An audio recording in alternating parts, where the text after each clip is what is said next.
Je m'appelle Vanessa. J'ai 34 ans. Et malgré 7 ans de mariage avec Gregory, je me suis toujours sentie comme une étrangère dans sa famille. L'été dernier, lors du barbecue annuel, j'espérais que les choses allaient enfin changer. Mais Amanda, la sœur de Gregory, avait d'autres plans. Alors que tout le monde était réuni autour de la table de pique-nique, j'ai essayé de parler de mon travail de graphiste. Amanda m'a interrompu avec un sourire narquois. « Si tu disparaissais demain, personne ne s'en rendrait compte. » Tout le monde a éclaté de rire, même Gregory. J'ai simplement levé mon hot dog. Je l'ai regardé droit dans les yeux et j'ai dit « Défi accepté. » Je suis partie le soir même. Si vous aimez déjà cette histoire, laissez-moi un commentaire pour me dire d'où vous la regardez. Cliquez sur « J'aime » et abonnez-vous pour découvrir ce qui s'est passé lorsque je suis réapparue 1 an plus tard. Gregory et moi nous sommes rencontrés pendant notre dernière année à l'université. J'étudiais le graphisme tout en travaillant à temps partiel dans un café local pour payer mes frais de scolarité. Il terminait son diplôme en commerce, entièrement financé par ses parents. Nous avons sympathisé lorsqu'il est venu étudier tard le soir et que nous avons commencé à discuter du livre que je lisais derrière le comptoir. Notre histoire d'amour a été fulgurante. En 3 mois, nous étions inséparables. À la fin de nos études, il m'a demandé en mariage avec une bague qui coûtait plus cher que toutes mes dettes étudiantes. J'étais séduite par son charme, son intelligence et ce que je percevais comme un amour sincère. Lorsque nous nous sommes mariés 1 an plus tard, je pensais que je ne m'engageais pas seulement dans une relation, mais dans une nouvelle famille. Les Caldwell étaient tout ce que ma famille n'était pas. Riches, bien connectés et très soudés à leur manière. Richard, le père de Gregory, avait créé de toutes pièces une entreprise de marketing prospère. Patricia, sa mère, gérait leur agenda social avec une précision militaire, tout en siégeant à 3 conseils d'administration d'organisations caritatives. Amanda, sa sœur, avait suivi les traces de son père et occupait déjà un poste de cadre junior dans son entreprise à 27 ans. Michael, le plus jeune, était le rebelle de la famille. Mais il avait quand même réussi à décrocher un emploi confortable dans la société d'investissement de son oncle. Mon propre parcours ne pouvait pas être plus différent. Élevé par une mère célibataire qui avait 2 emplois, j'ai grandi en comprenant la valeur de l'argent et la dignité du travail acharné. Ma sœur Olivia et moi avons partagé une chambre jusqu'à mon départ pour l'université. Les fêtes de fin d'année étaient synonymes de cadeaux faits maison et de repas entre voisins. Lorsque j'ai visité pour la première fois la vaste maison coloniale des Caldwell, j'ai eu l'impression d'entrer dans un décor de cinéma. Les différences de classe étaient subtiles mais persistantes. Patricia complimentait mon travail de design, astucieux, comme s'il s'agissait d'un passe-temps mignon plutôt que de ma profession.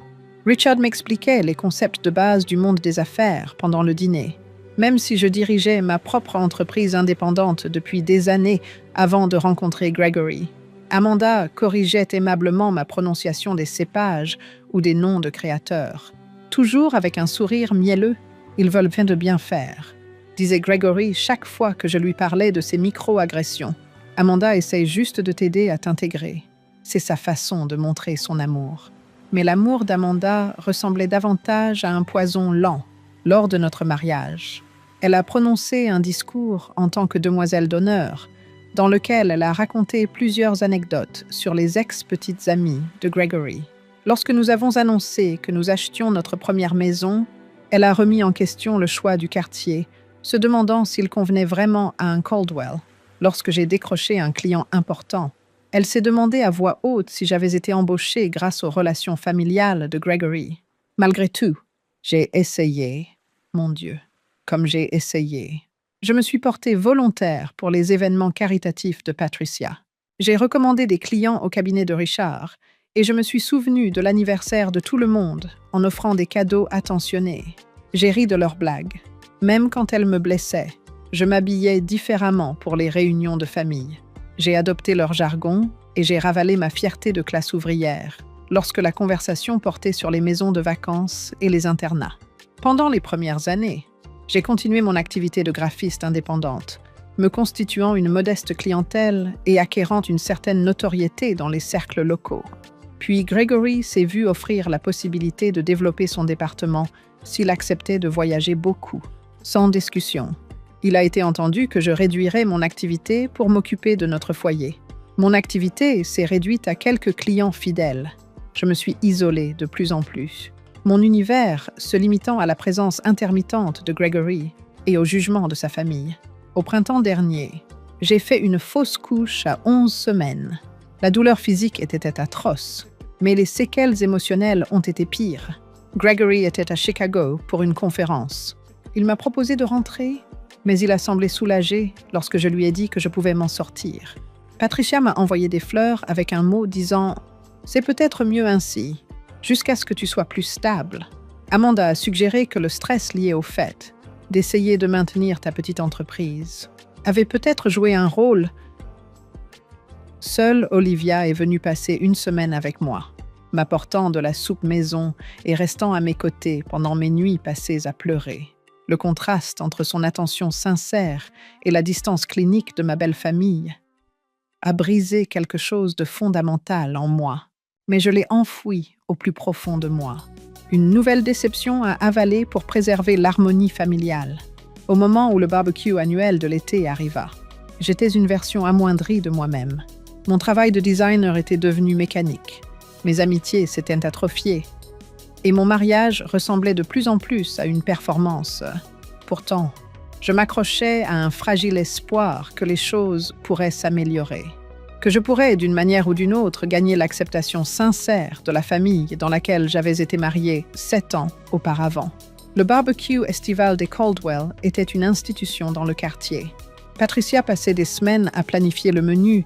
Richard exhibait sa collection d'ustensiles de barbecue et des dizaines de membres de la famille, d'amis et de collègues, se pressaient sur la pelouse parfaitement entretenue.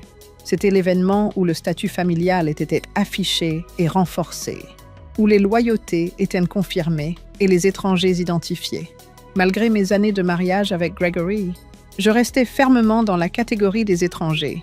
Le matin du barbecue, j'ai passé 3 heures à préparer le gâteau aux fraises de ma grand-mère, le seul dessert qui avait reçu des compliments sincères les années précédentes. Gregory était occupé à passer des coups de fil pour finaliser les détails de son prochain voyage d'affaires à Tokyo. À l'heure du départ, il m'a poussé dehors, soucieux d'être en retard, plutôt que d'arriver en retard. « N'oublie pas, papa dévoile son nouveau fumoir importé aujourd'hui. » M'a-t-il rappelé pendant le trajet? Essaie d'avoir l'air impressionné. Même si tu ne comprends pas pourquoi c'est si important. J'ai acquiescé, serrant mon plat de dessert sur mes genoux. Ma robe de thé, achetée spécialement pour correspondre au code vestimentaire décontracté et élégant préféré de Patricia, me serrait déjà les épaules. La maison des Caldwell était en effervescence lorsque nous sommes arrivés. Les traiteurs se faufilaient entre les groupes d'invités pour servir les amuse-bouches. Richard se tenait au centre du patio, entouré d'amis admiratifs, et faisait la démonstration de son nouveau fumoir. Patricia passait d'un groupe à l'autre, son rire cristallin résonnant comme du cristal précieux. Finalement, Amanda nous aperçut alors que nous entrions par le portail latéral et nous appela. Elle embrassa Gregory dans les airs, puis me jeta un rapide coup d'œil. « Vanessa, cette robe est tellement gaie.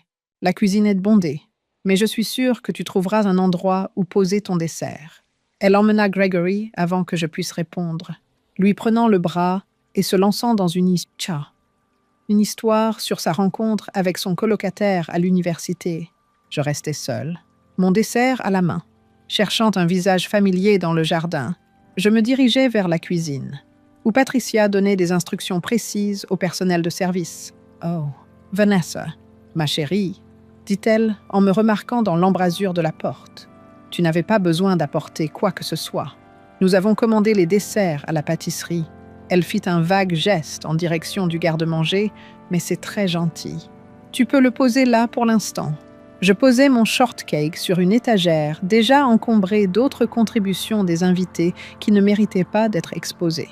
En sortant de la cuisine, j'entendis Patricia demander à un serveur de faire de la place pour le tiramisu authentique d'Amanda au centre de la table des desserts. Les sourires polis et les conversations interrompues se succédèrent pendant les 2 heures qui suivirent. Chaque fois que j'engageais la conversation avec un membre de la famille de Gregory, Patricia l'emmenait à la rencontre d'une personne importante. Lorsque je proposais mon aide pour dresser le buffet, on m'informa que les traiteurs avaient leur propre système. Je parvins à peine à placer un mot lorsque j'essayais de me joindre à une discussion sur les nouveaux films. Charlotte, la femme de Michael, était traitée très différemment. Bien qu'elle ne soit mariée que depuis 2 ans, Patricia était très heureuse de la présenter à tout le monde comme « notre Charlotte », la chirurgienne pédiatrique. Amanda l'a intégrée dans ses souvenirs de voyages en famille, auxquels elle n'avait pas pu participer. Richard, qui était généralement réservé avec sa belle famille, était encore plus curieux au sujet de son travail. Ni le contraste, ni l'ironie du malaise apparent de Charlotte face à l'attention ou au manque d'attention dont elle faisait l'objet ne m'ont échappé. Après avoir passé la matinée à discuter avec les relations d'affaires de son père, Gregory est revenu s'asseoir à côté de moi lorsque le déjeuner a été servi. Avant de m'indiquer le buffet somptueux, il m'a demandé « Tu t'amuses bien ?» sans attendre ma réponse. Après avoir fini de manger, nous nous sommes installés à la table principale sur la terrasse. Il y avait une place libre entre Frank, le vieil oncle de Gregory, qui avait du mal à entendre, et moi.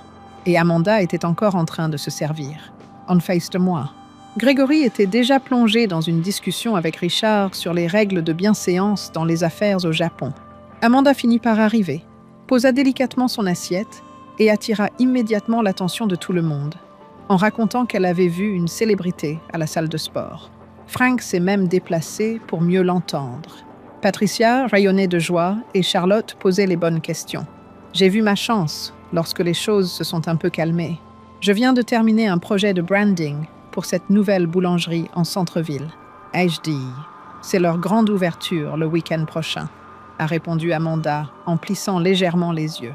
C'est super. C'est l'endroit avec l'enseigne Neon Kitsch.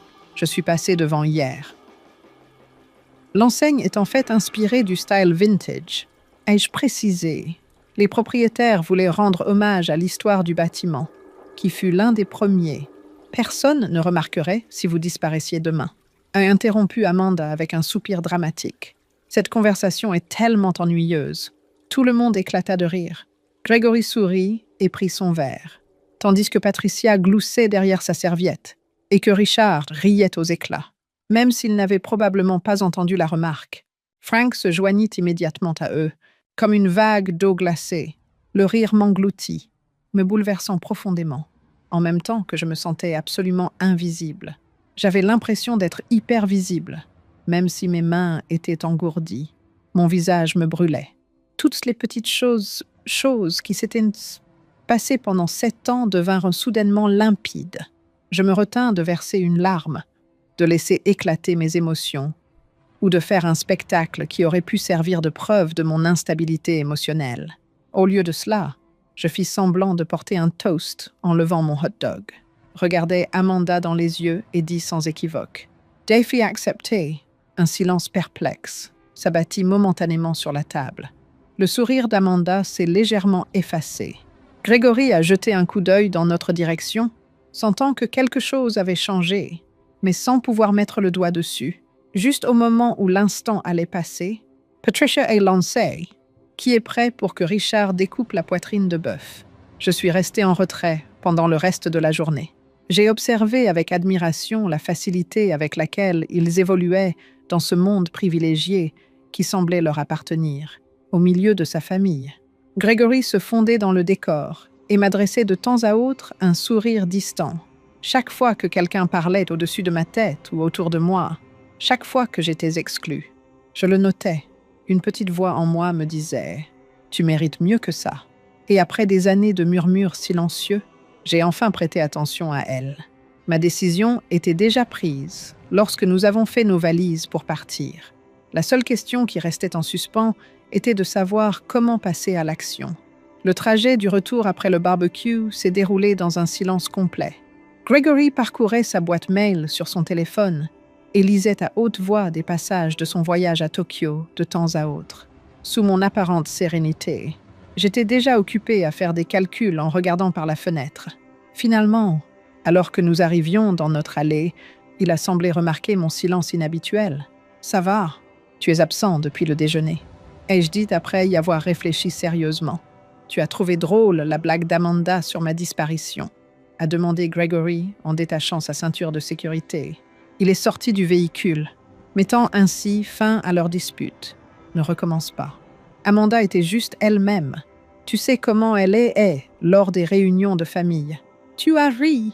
J'ai simplement dit que c'était une blague. Vanessa, tout n'a pas besoin d'être analysé à l'infini. Cette nuit-là, tandis que Gregory dormait paisiblement à côté de moi, je fixais le plafond, revivant chaque instant de notre mariage et tout ce qui s'était passé ce jour-là. Je repensais à la créatrice intelligente et ambitieuse que j'étais lorsque nous nous étions rencontrés, à l'assurance avec laquelle je traitais les clients, à l'enthousiasme avec lequel j'abordais mon travail et à la force des liens que j'avais tissés avec mes amis. J'avais commencé à croire aux messages subtils que les Caldwell avaient essayé de me faire passer depuis le début, que j'avais de la chance de faire partie de leur groupe, que mon acceptation dépendait de mon obéissance et que ma valeur était déterminée par la façon dont ils me percevaient. Sans prévenir, je me suis levée vers 2 heures du matin. Je me suis traînée jusqu'à mon bureau. Je me suis mise au travail, recherchant des informations sur les comptes bancaires, les annonces immobilières à Seattle où résidait Olivia et les différents moyens de transport. Le lendemain matin, j'avais une stratégie de base. Gregory m'a embrassé distraitement avant de partir pour une partie de golf matinale avec Richard. Soudain, ma stratégie a porté ses fruits dès que sa voiture a démarré. Jessica, ma colocataire à l'université, qui m'avait soutenue tout au long de ma solitude grandissante, a été la première personne que j'ai contactée.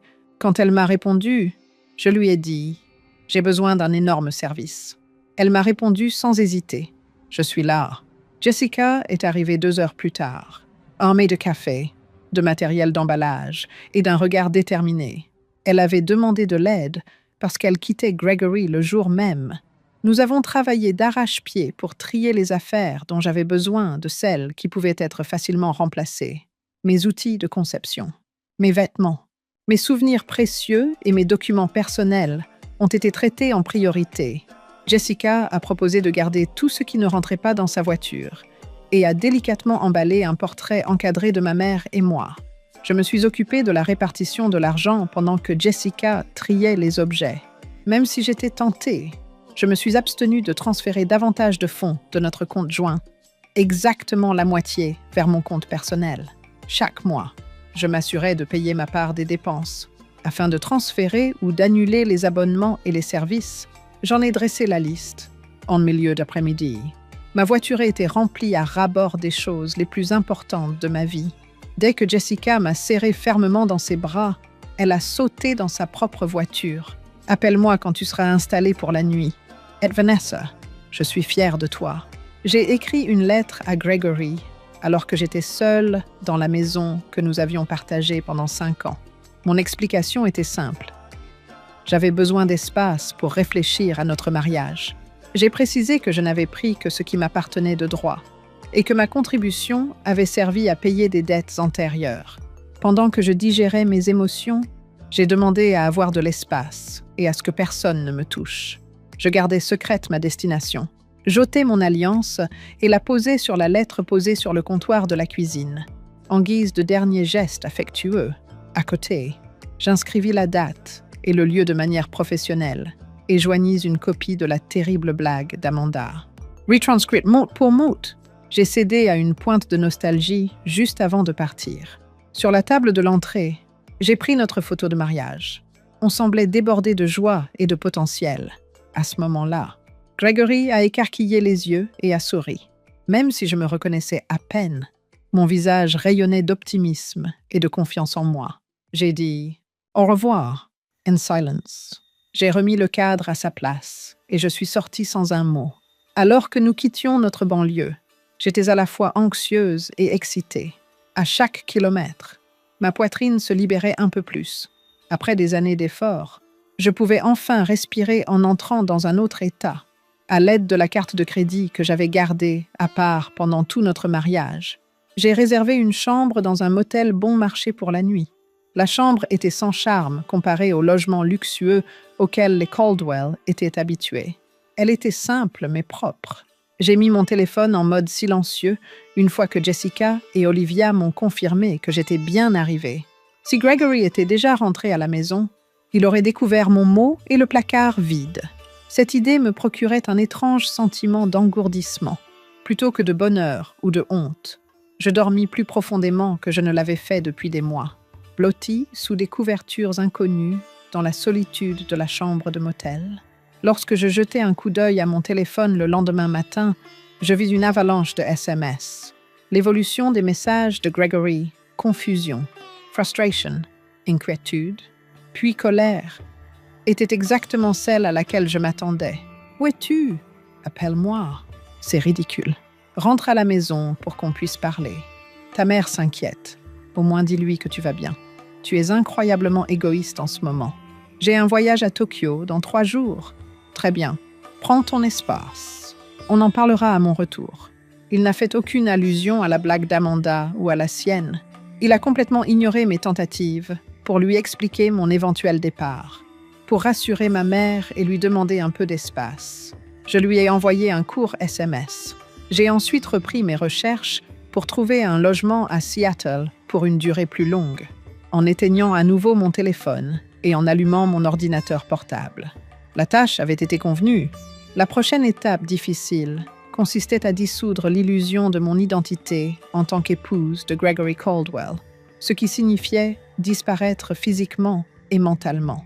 J'étais sur le point de découvrir si Amanda avait raison, si mon absence serait totalement ignorée, ou si je pouvais me construire une vie où ma présence aurait un sens selon mes propres critères. Il a plu sans discontinuer pendant 3 jours à mon arrivée à Seattle, comme pour balayer mon existence passée. Olivia trouva dans son quartier un petit studio avec des baies vitrées et un parquet qui craquait, où je pouvais louer un appartement meublé au mois. Gregory et moi avions partagé une grande maison en banlieue, donc cet espace exigu aurait dû me sembler insupportable. Au contraire, c'était comme un cocon chaleureux. L'immeuble n'a rien d'extraordinaire, dit Olivia avec une pointe de regret en m'aidant à porter mes quelques affaires. Je la rassurai en passant mes doigts sur le comptoir de cuisine usé mais solide. C'est parfait. Et elle ajouta « Mais l'emplacement est idéal et le propriétaire ne pose pas trop de questions. C'est juste à moi. » La première semaine passa à toute vitesse. Le temps de faire toutes les démarches nécessaires. J'ouvris un compte bancaire dans une coopérative de crédit locale, plutôt que de laisser de traces directes. Je faisais suivre mon courrier par Jessica. Je venais d'acheter un nouveau téléphone avec l'indicatif de Seattle. Je révisais mes profils sur les sites de freelance, supprimant toute référence au réseau de Gregory de mon portfolio après un travail de tri minutieux. Quoi qu'il arrive, on s'en sortira. Rentre à la maison. Les messages de Gregory continuaient d'affluer.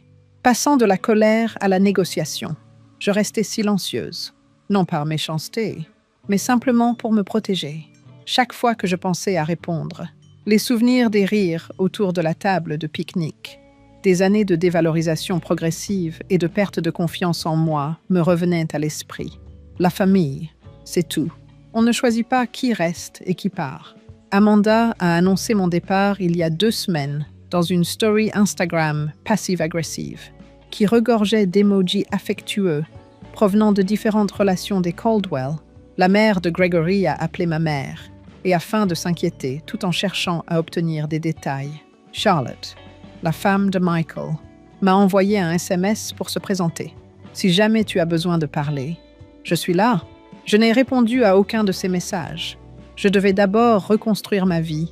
Jessica a utilisé des cartons non étiquetés pour transporter le reste de mes affaires. Mes séances hebdomadaires avec mon thérapeute spécialisé dans les dynamiques familiales et les traumatismes conjugaux me laissaient émotionnellement épuisée. Mais chaque semaine, je me sentais plus forte. Ce n'est pas ce qu'Amanda a dit lors du barbecue qui vous a poussé à partir, a déclaré le Dr. Lewis lors de notre 3e séance. C'était la goutte d'eau qui a fait déborder le vase. Je ne pouvais qu'être d'accord. « Racontez-moi les premiers revers », m'a-t-elle demandé. Cette question a déclenché un tourbillon de souvenirs. Des remarques désobligeantes déguisées en suggestions utiles, des réalisations sous-estimées et des opinions ignorées. Tout cela sous le regard de Gregory, qui n'était pas intentionnellement hostile, mais silencieusement complice. À la fin du 2e mois, j'avais 3 clients réguliers pour la conception de sites Internet. Le travail était banal. Il s'agissait principalement de créer des modèles pour les réseaux sociaux et de mettre en page des livres électroniques. Mais cela me permettait de payer mes factures. Chaque produit fini me redonnait confiance en moi. Un mardi morn, alors que j'entrais dans un café de quartier, mon regard a été attiré par une œuvre d'art murale aux couleurs vives. La bariste a remarqué mon admiration. Tout en préparant mon cappuccino, elle m'a dit « Vous savez quoi ?» Le propriétaire l'a fait réaliser par un artiste local.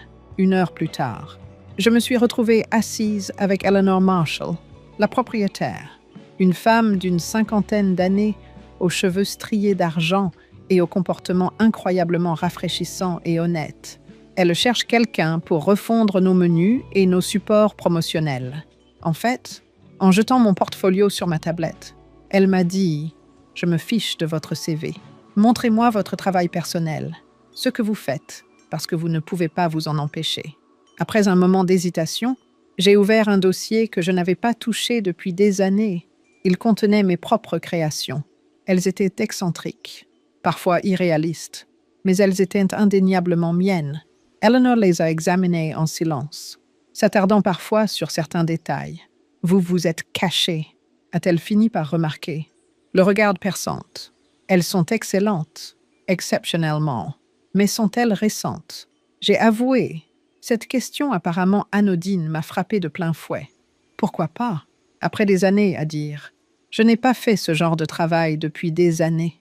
Dans ma hâte de raconter mon histoire à Eleanor, j'ai omis de mentionner mon ancien enthousiasme pour la peinture, l'assimilation progressive de mon style à l'esthétique Caldwell et la perte finale de ma voix artistique. Sans perdre une seconde, Eleanor m'écouta et acquiesça 1 fois. « Vous êtes embauché pour le projet de menu, mais à une condition. Laquelle? Vous réaliserez une œuvre personnelle, quelque chose qui vous appartient entièrement. Chaque semaine, vous l'apporterez lors de nos rendez-vous. Peu m'importe qu'elle soit bonne ou terminée. Ce qui m'importe, c'est que vous retrouviez votre voix. » Eleanor est passée du statut de cliente à celui de mentor qui, grâce à ses éloges surprenants et ses critiques directes, m'a aidé à retrouver ma confiance créative. Grâce à elle, j'ai pu entrer en contact avec d'autres chefs d'entreprise locaux qui avaient besoin de services de graphisme. Au fil du temps, j'ai pu remplir mon agenda d'activités qui me stimulait plutôt que de m'épuiser. Gregory, en revanche, faisait moins d'efforts pour prendre contact avec moi. Je n'ai pas répondu à ses nombreux appels après que mon avocat ait déposé les papiers du divorce. Malgré l'opposition initiale de Gregory, la procédure a avancé à une vitesse clinique après que son avocat ait pris contact avec le mien. Finalement, il a démissionné. Après 4 mois passés à m'installer dans ma nouvelle vie, j'ai cédé et consulté mes comptes sur les réseaux sociaux. Sur son profil, Gregory souriait aux côtés d'une femme inconnue lors d'un événement professionnel. Gregory était tagué avec des emojis de père fier dans l'article de Richard sur l'expansion à Tokyo. Amanda a publié de nombreuses photos d'un repas en famille, avec le commentaire « Personne ne manque ». J'ai été surprise de voir à quel point cette confirmation me faisait peu de peine. La disparition de la famille Caldwell n'avait pratiquement pas fait de bruit, prouvant qu'Amanda avait eu raison depuis le début. Plutôt que de me causer de l'angoisse, cette confirmation m'a finalement libérée. Leur opinion sur moi n'avait plus d'importance. J'ai reçu les papiers du divorce 6 mois, jour pour jour, après mon départ. Gregory avait donné son accord sans soulever d'objection à la simple répartition des biens que nos avocats avaient arrangés en notre nom. Dissolution complète du mariage, y compris la dissolution de toute obligation alimentaire et le partage de tous les biens communs. Ce soir-là, je me suis placée devant le miroir de ma salle de bain et j'ai coupé mes cheveux, abandonnant la longue chevelure que Gregory avait toujours préférée pour une coupe contemporaine qui encadrait mon visage. Son seul contact personnel était une courte note. « Je ne comprends toujours pas, mais je ne te combattrai plus. » Et ce furent ses derniers mots. même si elle avait perdu un peu de poids et avait quelques rides autour des yeux. La femme qui me rendait mon regard avait une intensité dans l'expression, et le regard que je n'avais pas vu depuis longtemps. Au bout de 8 mois, j'avais besoin d'un petit espace de travail en dehors de mon appartement, car mon entreprise de design s'était beaucoup développée. J'ai rejoint une communauté de freelance et d'artistes en louant un bureau dans un studio coopératif. Mes collègues me traitaient enfin comme leur égal et appréciaient mes opinions et mes critiques. Ce qui ne m'était pas arrivé depuis l'université. Je n'avais plus besoin de consulter les réseaux sociaux pour savoir ce que faisaient les Caldwell à l'approche de l'anniversaire de mon départ. Plutôt que d'être présent dans ma vie, ils s'étaient effacés, comme les personnages d'une histoire que j'avais vécue. Au même moment, l'univers de mon roman prenait de l'ampleur. La stratégie de marque d'une petite entreprise artisanale alimentaire était saluée dans toute la région. Un magazine de mode s'était intéressé à la transformation que j'avais opérée au Café d'Eleanor. Une occasion de prendre la parole lors d'une conférence créative s'est présentée après que j'ai fait une déclaration lors d'une session de design. Je suis sortie de l'ombre 1 an après la tragique blague d'Amanda. Dans cette vie que je m'étais créée, j'avais appris à être appréciée pour ma présence, à m'exprimer sans crainte d'être interrompue et à voir mes efforts reconnus plutôt qu'ignorés. Bien que la tâche ait été accomplie, l'histoire était loin d'être terminée. C'est précisément 52 semaines après le barbecue qui a changé ma vie que j'ai reçu l'email de Westwood Creative. L'objet était anodin. Recherche designer pour campagne nationale. Mais le contenu m'a choqué. Votre travail pour Rainier Artisanal Foods a attiré notre attention. Nous développons une campagne pour Sheffield Consumer Brands et pensons que votre esthétique serait parfaite pour ce projet. Si vous êtes intéressé, nous pourrions nous rencontrer la semaine prochaine. La société de Richard, Caldwell Marketing Group, supervisait Sheffield Consumer Brands. La synchronicité semblait trop parfaite pour être une coïncidence.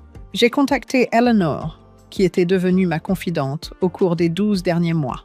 Après que je lui ai expliqué la situation, elle a répondu « Cela pourrait être tout à fait légitime. Ta campagne pour Rainier a été publiée dans 3 magazines spécialisés, mais le timing est suspect. » Lui ai-je dit « La question n'est pas de savoir s'ils savent qui tu es », a déclaré Eleanor d'un ton neutre. La question est de savoir si le projet vaut la peine d'être accepté, quoi qu'il en soit. Je me suis rendue à Westwood pour obtenir plus de détails. Le projet était énorme. Rebranding et refonte de l'emballage de toute la gamme bio de Sheffield, avec en perspective un contrat à long terme.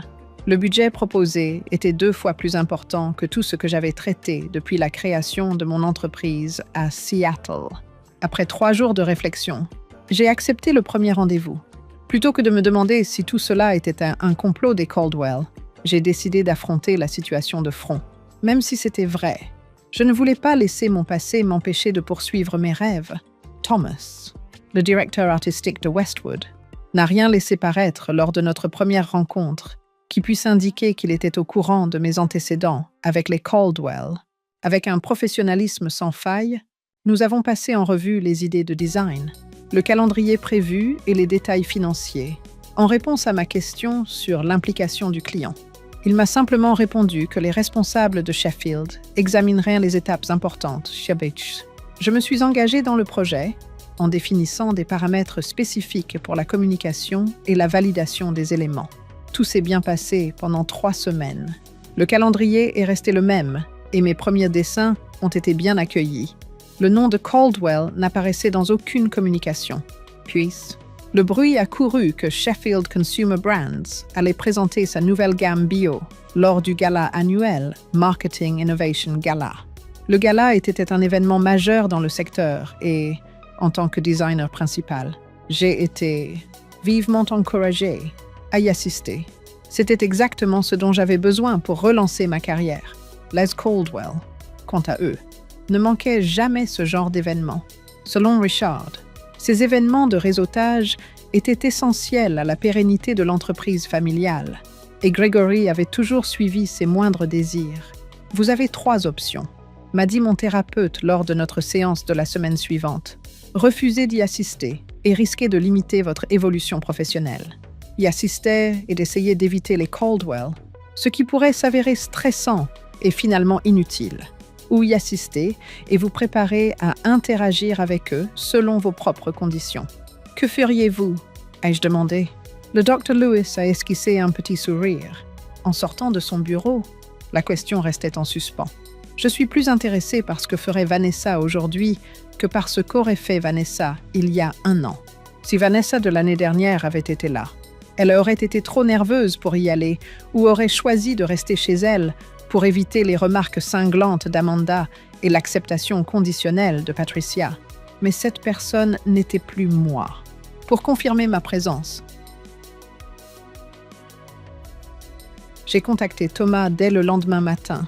Ensuite, j'ai versé une partie de l'acompte à Sheffield pour une tenue de cérémonie et pris rendez-vous avec une styliste personnelle recommandée par Olivia. Le soir du gala, j'étais étonnamment sereine. Devant le miroir de ma chambre d'hôtel, j'ai examiné mon reflet, dans une mer de robes noires prévisibles. La femme qui me regardait portait une combinaison ajustée d'un vert profond, à la fois élégante et inhabituelle. De subtiles mèches caramel ornaient désormais ma coupe au carré. Ma confiance en moi avait grimpé en flèche, grâce à ma seule folie. Une paire de chaussures hors de prix. Mais ce qui avait tout changé, c'était mon regard. Une détermination inébranlable pour affronter les événements de la soirée, sans inquiétude ni remords, grâce à un éclairage judicieux et à quelques compositions florales. Le magnifique foyer du théâtre du centre-ville avait été transformé en un cadre idéal pour l'événement.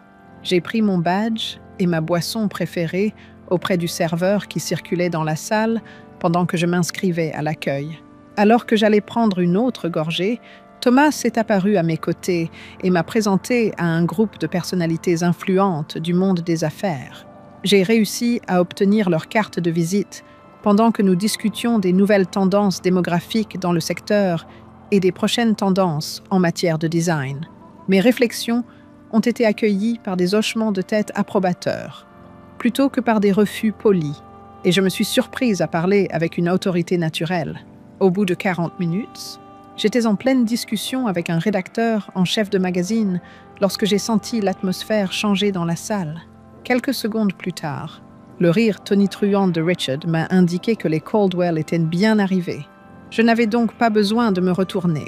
J'ai terminé mon argumentation sur la psychologie des consommateurs, puis je me suis excusée pour me rendre au bar, tout en conservant ma position. Pendant que j'attendais patiemment une boisson pétillante, j'ai observé minutieusement les lieux. Alors que les autres les regardaient bouche bée, Richard et Patricia se sont placés près de la porte. Amanda a mis un certain temps à apparaître. Gregory se tenait à une distance respectable de ses parents. Il était plus petit et plus mince que dans mon souvenir, et son costume impeccable n'arrangeait rien. Au milieu de la salle bondée, nos regards se sont croisés. Une stupéfaction indéniable s'est répandue sur son visage tandis que ses lèvres s'entr'ouvraient, comme s'il pouvait communiquer avec moi, malgré la distance qui nous séparait. Sans changer d'expression, je l'ai fixé intensément jusqu'à ce que je remercie le barman pour ma boisson. Quelques minutes plus tard, ils se sont croisés pour la première fois alors que je parcourais le programme de l'événement. Richard s'approcha. « Vanessa », dit-il d'un ton glacial. « Richard », répondis-je, en hochant la tête et en le regardant droit dans les yeux. « Quelle surprise », dit-il. Il plissa les yeux, brièvement déconcerté par mon attitude calme, et je lui expliquai que j'étais la directrice artistique de la relance de la gamme bio de Sheffield. Je n'avais pas fait le lien. La création est confiée à une agence externe, Westwood. Oui, je travaille avec l'équipe de Thomas. Les premiers tests de marché sont très positifs. Je parlais au directeur du client avec le même professionnalisme et la même assurance que si j'avais eu affaire à n'importe quel autre client. Je vois. Il sembla me réévaluer, tenant compte des changements survenus au cours de l'année écoulée. Je souris légèrement et dis « Votre travail n'a pas évolué depuis votre départ. » Richard s'agita nerveusement avant de répondre. « Vous avez retrouvé votre authenticité. » Sans chercher à l'encourager ni à le décourager, je répondis « Bien sûr. » J'étais convaincue que Patricia aurait voulu venir me saluer si elle avait été là. Richard s'éloigna, sans doute pour faire part de sa découverte à sa famille, et je retournai travailler avec l'équipe de Westwood. qui discutait des détails de notre prochaine présentation. Pendant que Richard parlait à Patricia, j'ai aperçu l'effet domino lorsque son attitude habituellement posée s'est brièvement fissurée, alors qu'elle cherchait mon regard dans la foule. La présentation à Sheffield devait avoir lieu au milieu de la nuit. Le temps pressait. Thomas m'a escorté jusqu'à la zone de préparation. Amanda, le visage empreint d'un mélange complexe d'étonnement et de calcul, s'est avancée vers nous alors que nous étions presque arrivés. Elle semblait insinuer que j'étais en quelque sorte responsable de cette omission lorsqu'elle a déclaré « Vanessa, personne ne m'a dit que vous participiez à ce projet. C'était bien. Amanda. » Ai-je confirmé? Thomas. Voici Amanda Caldwell, la fille de Richard. Je travaille chez Westwood Creative, a-t-il dit. Thomas tendit ensuite la main à Amanda. Madame Caldwell, ravie de vous rencontrer. C'est un véritable plaisir de travailler avec Vanessa. Connaissez-vous son travail? Le sourire d'Amanda s'élargit. En fait, nous sommes apparentés, ou plutôt, nous l'étions. C'est formidable, répondit Thomas d'un ton neutre, avant d'ajouter « Excusez-nous, nous devons nous préparer pour la présentation. » Bien qu'il m'ait regardé d'un air soupçonneux alors que nous nous éloignions, Thomas a respecté mon droit à la vie privée et ne m'a pas posé de questions. Il n'avait aucune idée de l'importance que j'accordais à son professionnalisme. La discussion s'est déroulée dans une atmosphère de concentration intense. J'ai répondu aux questions avec calme et autorité. J'ai présenté les éléments essentiels de la stratégie de rebranding et j'ai discuté de la philosophie du design et de la relation client. Plusieurs salves d'applaudissements spontanés ont témoigné de l'enthousiasme du public. Debout sur scène, je pouvais distinguer tous les membres de la famille Caldwell, assis au premier rang. Patricia est restée impassible tout au long de la présentation. Richard a hoché la tête à certaines statistiques remarquables. Amanda a murmuré quelque chose à la dame à côté d'elle, le visage impénétrable. Et Gregory m'a observé intensément, sans détourner le regard. Dès la fin de la présentation officielle, le public s'est précipité vers moi pour me poser des questions et me féliciter. Des opportunités ont été discutées, des contacts ont été pris et des cartes de visite ont été échangées. La plus belle des récompenses a peut-être été cette reconnaissance professionnelle que j'avais obtenue uniquement grâce à mes propres efforts. À l'approche de l'heure du dîner, l'assemblée s'est progressivement dispersée. Gregory s'est approché de moi. « Sewell ». Pendant que je rassemblais le matériel de présentation, il m'a dit « Tu as l'air en forme », les mains maladroitement enfoncées dans ses poches. Je lui ai simplement répondu « Merci, je ne savais pas que tu étais à Seattle. C'était volontaire. » Il a acquiescé, reconnaissant ce mensonge. « Ta présentation était impressionnante. Tu as toujours été doué. Je suis toujours doué, ai-je gentiment souligné. Au présent, Gregory a baissé les yeux, puis les a brusquement relevés. J'ai beaucoup réfléchi à ce qui s'est passé, à la blague d'Amanda et à tout ce qui s'est passé avant. Je n'avais pas compris au début, mais cette dernière année a été... Il a pris un moment pour réfléchir. Affirmatif. Je suis heureux de l'entendre. Ai-je dit? Ta présence me manque, dit-il doucement. Les mots restèrent suspendus dans l'air. Tant ils avaient été attendus, mais ils arrivaient désormais trop tard. Je ne tirais aucune satisfaction de ses remords, ni aucune joie de son isolement. J'éprouvais plutôt la sérénité d'avoir pris la bonne décision. Ma réponse, je dois rejoindre mon équipe pour le dîner, n'était ni désobligeante ni insistante. Seras-tu présent à l'atelier demain? Oui, je présente la partie sur l'intégration numérique. Il acquiesça à nouveau, tout en réfléchissant à sa suggestion. Je fisse le point sur mes propres émotions et me demandais si nous pourrions nous retrouver après pour prendre un café et discuter. Je peux te consacrer 1 demi-heure, dis-je respectueusement, m'inclinant selon le protocole établi. Un sentiment de soulagement l'envahit. Merci. Au moment où j'allais partir, Patricia apparut à côté de Gregory, un sourire sociable figé sur le visage. Son ton trahissait son malaise lorsqu'elle dit « Vanessa, ma chérie, quel plaisir de te voir en pleine forme. » Ces mots étaient parfaitement choisis. « Patricia, dis-je. » Elle poursuivit avec aisance. « Tu nous as manqué lors des réunions de famille. » Continuant son mensonge bien rodé. « J'espère que tu vas bien. Personne ne fait de shortcake aux fraises comme le tien. » C'était malhonnête.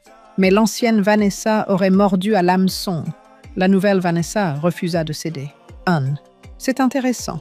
Joyeux sortit de ma bouche. Lors de la dernière réunion à laquelle j'ai assisté, le tiramisu d'Amanda a volé la vedette à mon shortcake, dit Patricia avec un sourire qui finit par revenir sur son visage. Un simple malentendu, j'en suis sûre. Plusieurs malentendus simples qui s'étendent sur 7 ans, dis-je en conservant mon attitude amicale. L'organisateur annonça le dîner avant que Patricia n'ait le temps de réagir. Et elle réfléchit. Quelle chance que je travaille désormais dans un environnement où de tels malentendus sont rares. Je pris congé et m'assis avec le groupe Westwood, en face des Caldwell. À la table qui nous avait été attribuée, le reste de la soirée se déroula sans autre conversation. Mais de temps à autre, je voyais Gregory me regarder de loin.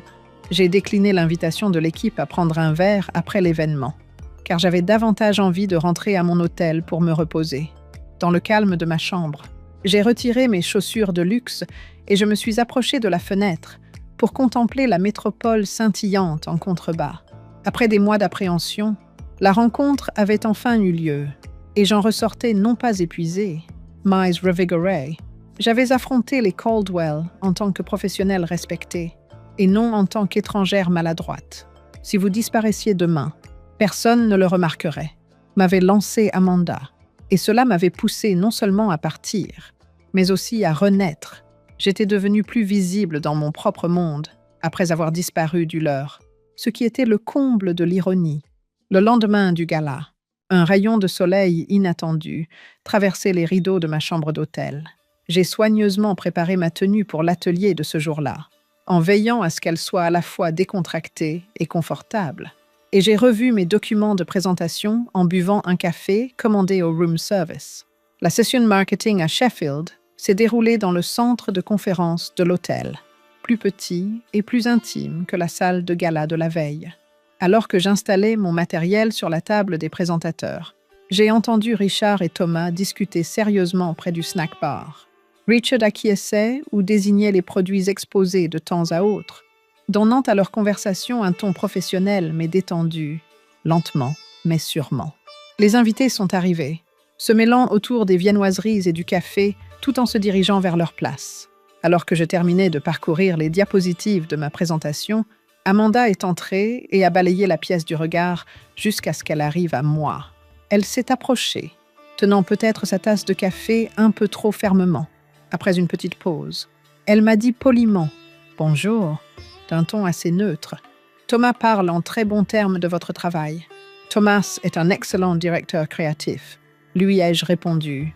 Amanda a légèrement changé de position et a ajouté « Toute l'équipe Westwood a été exceptionnelle. Je ne savais pas que vous étiez basé à Seattle. Votre présentation hier soir était absolument remarquable. » Cette reconnaissance hésitante de la part d'Amanda était presque un éloge.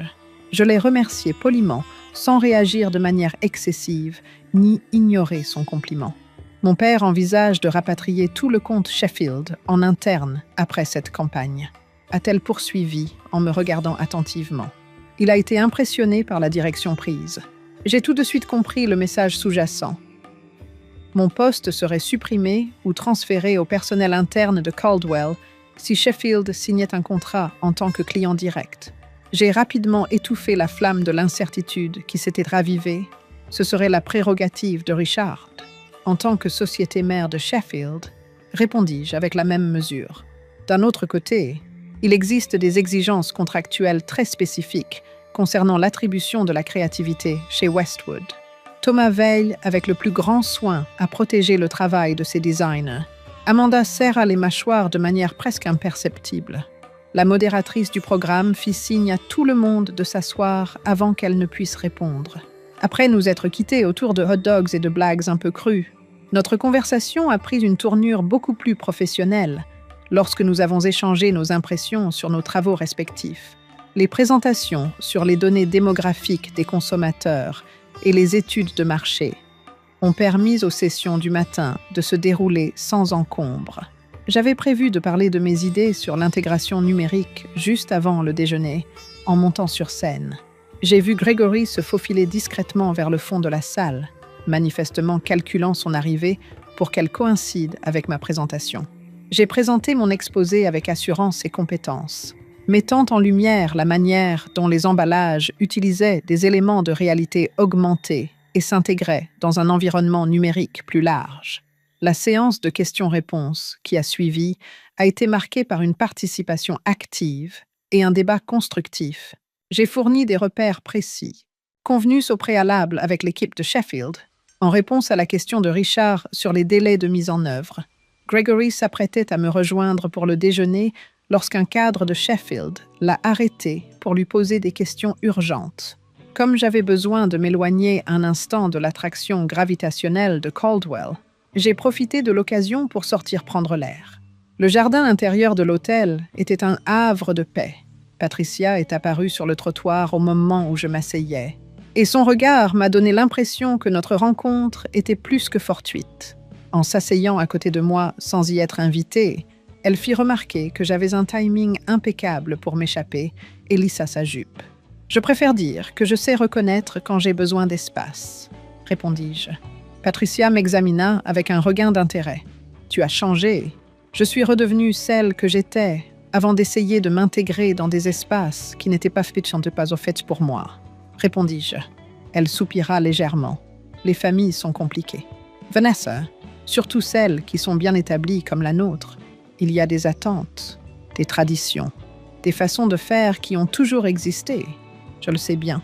J'ai passé 7 ans à observer ces traditions, 7 ans à essayer de répondre à ces attentes. Peut-être n'avons-nous pas toujours été aussi accueillants que nous aurions pu l'être, reconnut Patricia, ce qui était l'excuse la plus proche que je lui avais entendue depuis des années, mais rester silencieuse. C'était quand même assez dramatique. Non. Je me tournai vers elle pour la regarder droit dans les yeux. J'ai laissé une lettre détaillée à Gregory. Je me suis assurée que toutes les obligations financières étaient correctement réglées. J'ai pris une décision claire et adulte de me retirer d'une situation qui était devenue néfaste pour mon bien-être. Il n'y avait rien de dramatique là-dedans. Gregory était dévasté, dit-elle. Gregory était l'enfant chéri. La corrigai-je doucement. Selon Patricia, il y a une différence. Son apparence soignée laissait entrevoir une petite fissure. Tu n'as aucune idée de ce qu'a été cette dernière année pour lui. Pour nous tous. Tu as raison, ai-je répondu. Tout comme tu n'as aucune idée de ce qu'ont été les 7 dernières années pour moi.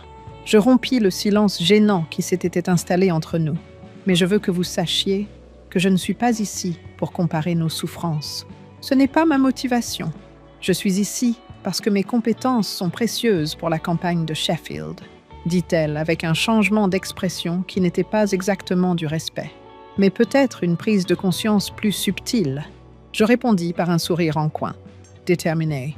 Vous avez toujours été têtu. Oui. Il y a une autre différence qui mérite d'être mentionnée. Sur le chemin du retour vers le centre de conférence, Patricia posa la question. Seras-tu là pour le dîner de clôture ce soir? Westwood confirme d'un signe de tête qu'ils avaient une table. Une belle-mère fit une remarque tout à fait banale à sa belle-fille. Le saumon est généralement excellent. Pendant une seconde, je crus qu'elle parlait de quelque chose de très inhabituel, alors que nous retournions dans la salle de réunion et nous dirigions vers nos tables. J'ai marmonné quelque chose en signe d'accord. Les procédures à suivre pour mettre ces plans à exécution ont été le principal sujet de discussion pendant les séances de l'après-midi. Bien que j'aie participé activement, j'ai gardé mes distances sur le plan professionnel et je n'ai ni cherché ni évité les Caldwell. Finalement, à la fin de la séance, Gregory a pu m'approcher seul. « Êtes-vous toujours disponible pour prendre un café ?» m'a-t-il demandé, sa voix trahissant une pointe d'anxiété. J'ai acquiescé d'un signe de tête. Il y a un café dans le hall. Nous avons marché en silence. La présence réconfortante de Gregory à mes côtés, suscitant en moi un mélange de nostalgie et de curiosité.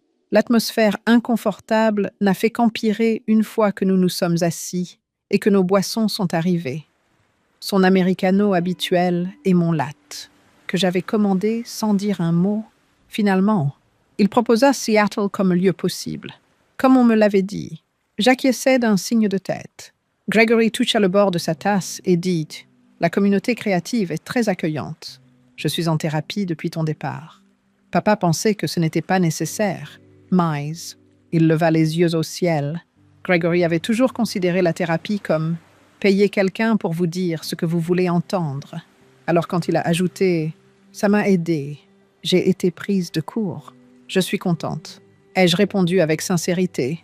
Mon thérapeute m'a aidé à comprendre certaines choses sur notre mariage, sur ma famille, m'a-t-il dit en me regardant droit dans les yeux, sur le fait que je n'ai pas vu ce qui t'arrivait parce que c'était plus facile de ne pas le voir. Cet aveu fut choquant et déstabilisant. J'eus un bref aperçu de l'homme dont j'étais tombée amoureuse, réfléchi, ouvert au changement et prêt à faire le point sur ses propres défauts. « J'apprécie que tu en parles », murmurai-je en retour. « Je ne t'ai pas défendu, dit-il, ni contre Amanda, ni contre maman, ni même contre mes propres attentes, qui étaient que tu t'adaptes simplement aux besoins de la famille. Non, tu ne l'as pas fait, ai-je répondu sans animosité. J'ai beaucoup repensé à ce barbecue, à la blague d'Amanda et à la façon dont tout le monde a ri, dont j'ai ri. Il a pris une profonde inspiration.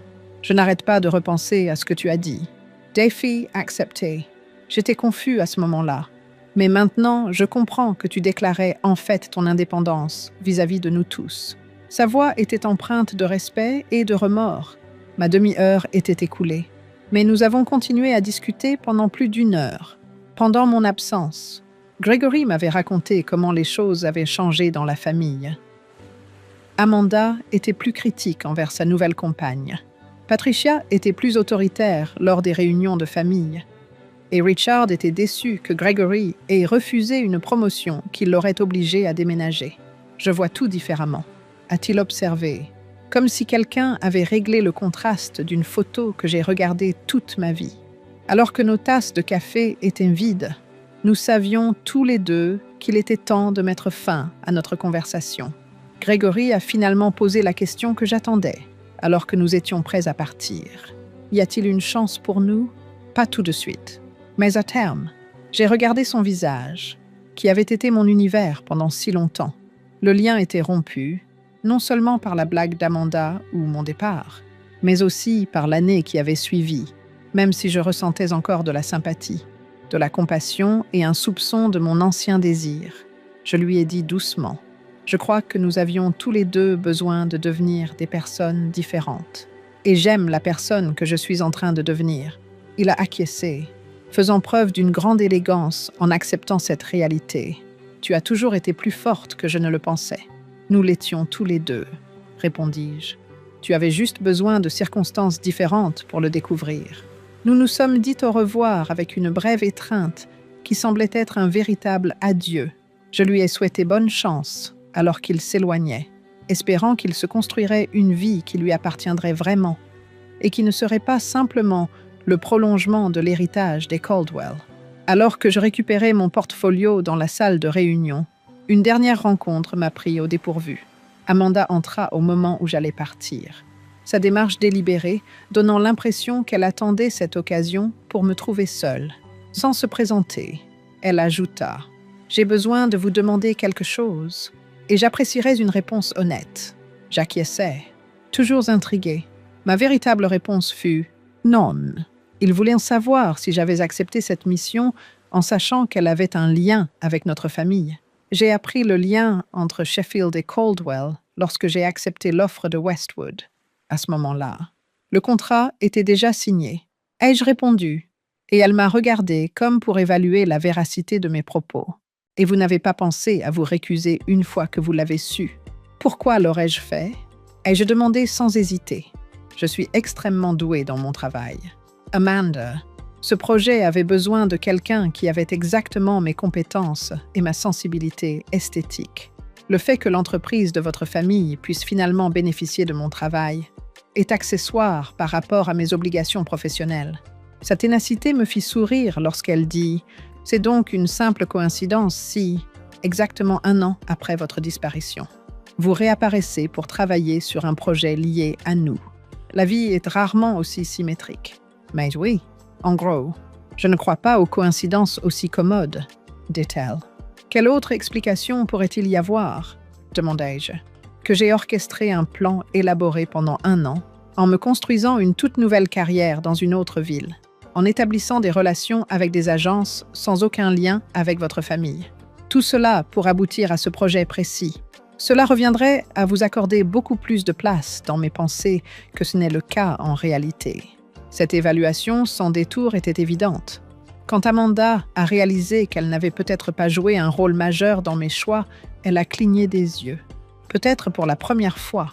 Au barbecue, répéta-t-elle après une brève pause. Quand j'ai fait cette blague, c'était juste une blague. Je n'aurais jamais pensé que tu partirais vraiment. Ce n'était pas juste une blague. Amanda, c'était l'expression de quelque chose que tu me disais depuis des années. Que j'étais remplaçable, oubliable, sans importance.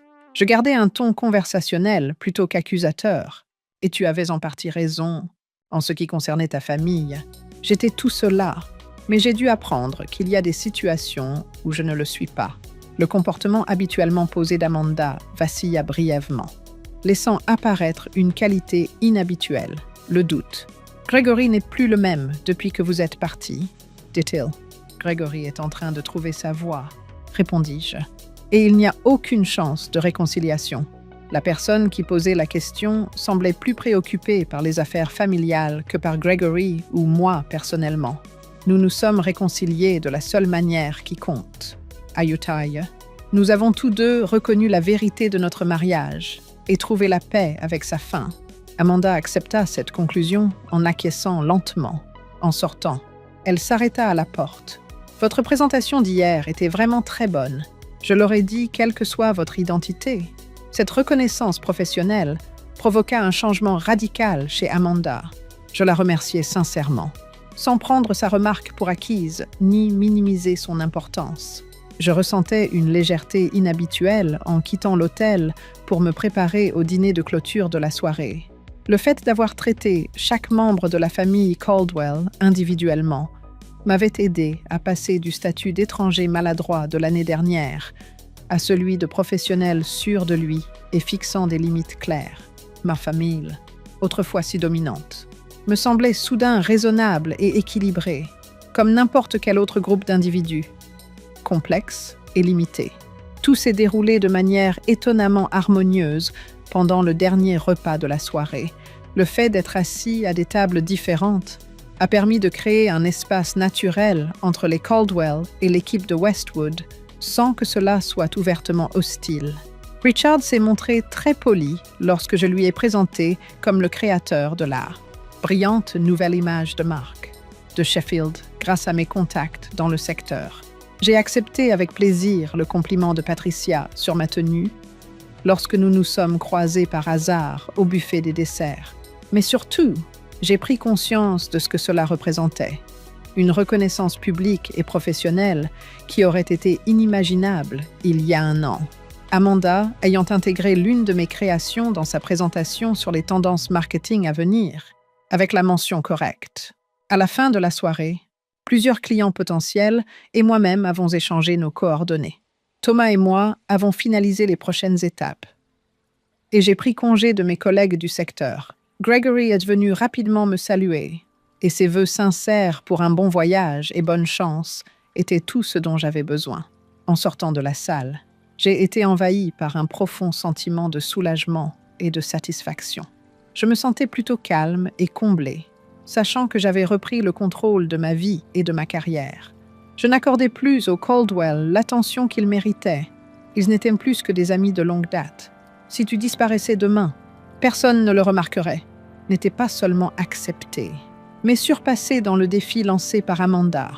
Dans ma propre réalité, j'avais refait surface, après avoir disparu de la leur, un mois après la conférence sur le marketing.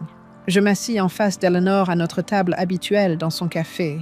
Le doux cliquetis de la pluie sur les fenêtres de Seattle créait une ambiance chaleureuse et propice à la conversation. Alors, la campagne Sheffield démarre officiellement la semaine prochaine, dit Eleanor en remplissant ma tasse, à partir du pichet en porcelaine posé entre nous. Ça doit être très satisfaisant après tout ce qui s'est passé. Oui, pensai-je.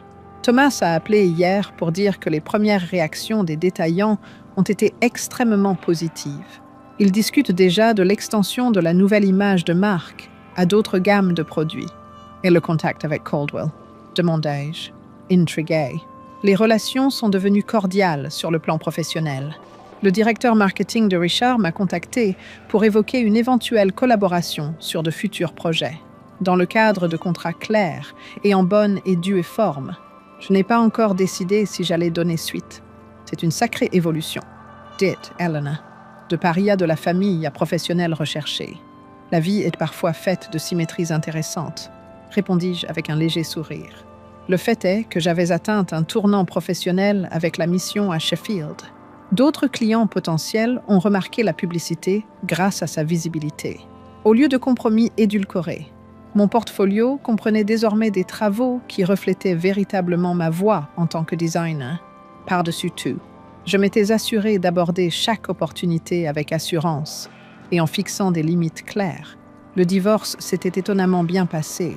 Gregory s'était montré raisonnable et même aimable lors du règlement financier, même si nous ne sommes pas restés en contact étroit. Nos avocats respectifs ont déclaré qu'ils travaillaient ensemble de manière professionnelle, sans un mot de plainte. Ils ont accédé à ma seule et unique demande personnelle: conserver la bague de fiançailles qui avait appartenu à ma grand-mère, au lieu du diamant de la famille Caldwell, que Gregory avait ensuite exigé que je lui échange, malgré la diminution de la fréquence de nos rendez-vous, qui sont passés d'une fois par semaine à une fois toutes les 2 semaines. J'ai continué à consulter régulièrement le Dr. Lewis. Après nous être initialement concentrés sur le traitement du traumatisme émotionnel aigu, nos séances ont évolué vers la discussion de modèles plus positifs pour mes relations futures et la poursuite de la découverte de moi-même.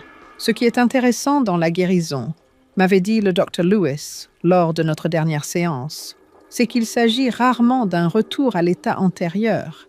C'est une transformation en quelque chose de nouveau qui intègre l'expérience sans être définie par elle. Cette observation m'a beaucoup touchée alors que je m'adaptais à ma nouvelle vie. Je n'avais aucune intention de redevenir celle que j'étais avant Gregory. Je fusionnais l'enthousiasme et la confiance en moi de ma jeunesse avec la maturité et les limites que j'avais acquises dans l'adversité. Jessica s'émerveillait des différences entre mon environnement extérieur et mon environnement intérieur lors de son long week-end à Seattle. « Tu ris différemment maintenant », remarqua-t-elle alors qu'elle faisait une randonnée dans Discovery Park. « Plus avec ton ventre, moins avec ta gorge. C'est étrangement précis. Ai-je fait remarquer? Mais exact. Avant. Tu riais comme quelqu'un qui avait besoin d'une permission, a-t-elle souligné. Maintenant, tu ris comme quelqu'un qui s'accorde cette permission. On pouvait sentir l'accumulation progressive de ces petits changements. Lors de sessions créatives, je m'exprimais souvent sans avoir rien préparé à l'avance. J'ai décidé de m'essayer aux rencontres amoureuses. Rien de sérieux pour l'instant. Mais j'aimais bien rencontrer de nouvelles personnes et discuter sans me précipiter. J'ai trouvé un plaisir inattendu à cultiver des choses réelles et vivantes après avoir rejoint un jardin communautaire. Un événement surprenant s'est produit lorsque j'ai fait la connaissance de Charlotte, la femme de Michael, alors qu'elle s'informait ostensiblement sur les services de design pour une clinique pédiatrique où elle travaillait. Elle m'a contacté via une adresse e-mail professionnelle. En tant qu'étranger à Caldwell, nous avions beaucoup en commun. Et notre rendez-vous autour d'un café s'est transformé en une véritable relation fondée sur le respect mutuel et le partage d'expériences. Amanda suit des cours sur l'art d'être parent. M'a confié Charlotte lors d'un déjeuner. Elle est enceinte et déterminée à ne pas reproduire les schémas familiaux. J'ai été surpris par cette nouvelle, tant par la grossesse d'Amanda que par son acceptation d'elle-même. C'est prometteur quand on leur donne les bonnes motivations. Les gens ont le potentiel de changer, a déclaré Charlotte, que mon départ ait été un déclencheur ou une simple coïncidence. Je ne me suis pas attribué le mérite de ces changements. La dynamique familiale a changé après votre départ, mettant en évidence certaines choses qui avaient été commodément ignorées. Comme la mienne. L'expérience des Caldwell était unique. 6 semaines après la conférence sur le marketing, alors que je parcourais les étals du marché fermier. J'ai reconnu une voix, debout à l'étal voisin. Amanda examinait des fromages artisanaux maintenant qu'elle était enceinte. Sa silhouette habituellement mince avait des contours plus doux. Nous nous sommes regardés et avons tout de suite su que c'était nous. Elle a hésité un instant avant de s'approcher. « Vanessa, je ne savais pas que tu faisais tes courses ici, tous les samedis. » Ai-je précisé. Je pouvais sentir la tension inconfortable mais non hostile entre nous lorsque j'ai ajouté « Ils ont les meilleures tomates anciennes de la ville. » Nous avons rapidement parlé du marché, du temps et du lancement de produits à venir. Puis, la franchise surprenante d'Amanda m'a prise au dépourvu. Elle a ajusté son sac d'un air gêné avant de poursuivre. J'ai repensé à ce que tu as dit lors de la conférence. À propos des contextes dans lesquels on est remplaçable ou valorisé, je découvre quelque chose de similaire en me préparant à devenir mère. Tout le monde a des conseils sur qui je devrais devenir, comment je devrais changer. C'est très instructif. Quand j'ai dit à Amanda, « Les contextes nous façonnent », elle a acquiescé d'un air pensif. Mais ils ne doivent pas nous définir. Le cours sur la parentalité, Charlotte t'en a probablement parlé, m'aide à reconnaître certains schémas. Des choses que je n'avais jamais remises en question parce qu'elles étaient normales dans notre famille. J'ai entendu le parallèle implicite avec mon propre parcours de découverte de moi-même et d'isolement.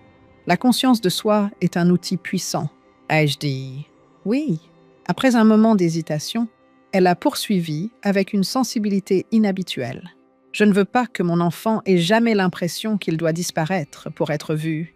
Cette confession montrait qu'Amanda avait réfléchi plus profondément que je ne l'aurais cru 1 an plus tôt. Je ne pouvais pas lui accorder un pardon simple, car notre passé était trop compliqué. Mais je pouvais lui offrir une simple reconnaissance humaine. C'est un bon point de départ. Nous nous sommes dit au revoir après un véritable échange entre 2 adultes à un tournant de leur vie, mais sans grande réconciliation ni promesse de rester en contact. En rentrant chez moi avec mes courses, je repensais à la série d'événements étranges qui avaient commencé lors du barbecue chez les Caldwell et qui s'étaient terminés ici. En effet, le défi qu'Amanda m'avait lancé sans le savoir, si tu disparaissais demain, personne ne le remarquerait, avait déclenché un changement important. Après avoir disparu d'une vie qui me dévalorisait, j'étais réapparue dans une vie qui m'aimait. En créant une communauté qui valorisait ma singularité, j'avais dû abandonner une famille qui insistait pour que je m'intègre. J'avais renoncé au filet de sécurité que représentait le compromis. Et j'avais accueilli le risque de l'autodétermination. Ce n'était pas un manoir, selon les standards de Caldwell. Mais la petite maison au bord de la mer que j'avais achetée la semaine dernière était idéale pour mes besoins. Et je l'avais payée de ma poche. Ma demeure ressemblait davantage à un second chez moi, lorsque j'y ai installé les meubles et accroché les œuvres d'art que j'avais choisies uniquement pour leur valeur esthétique. L'ironie la plus cruelle de la farce d'Amanda était qu'en disparaissant, j'étais devenue plus visible que jamais, aux yeux de mes amis et collègues qui m'appréciaient pour ce que j'étais vraiment. À mes propres yeux et à ceux de mes collègues qui appréciaient mon inventivité. Non seulement j'avais relevé le défi, mais celui-ci s'était transformé en une agréable surprise. Ce soir-là, alors que le soleil plongeait à l'horizon, projetant une ombre sur la mer, j'ai enfin ouvert mon journal et pris la plume pour exprimer enfin la pensée qui me trottait dans la tête depuis des mois. Pour trouver notre propre histoire, nous devons parfois disparaître de celle des autres. La meilleure façon de gérer le sentiment d'invisibilité est de rechercher des situations où votre authenticité est non seulement reconnue, mais aussi louée. Il y a 1 an, la femme qui avait brandi un hot dog en guise de toast provocateur n'aurait jamais pu imaginer le voyage qui l'attendait. Le contraire de disparaître, c'est être tellement immergé dans sa propre vie que la validation extérieure n'a plus d'importance. L'auteur de ces lignes ne pourra jamais revenir à ce qu'elle était autrefois. Se réapproprier sa propre vie a été le triomphe calme et durable qui se cachait derrière ce changement, et non une tragédie. Avez-vous déjà vécu une situation où les commentaires durs d'une autre personne vous ont poussé à faire un choix qui a changé votre vie? N'hésitez pas à partager vos anecdotes avec moi ci-dessous.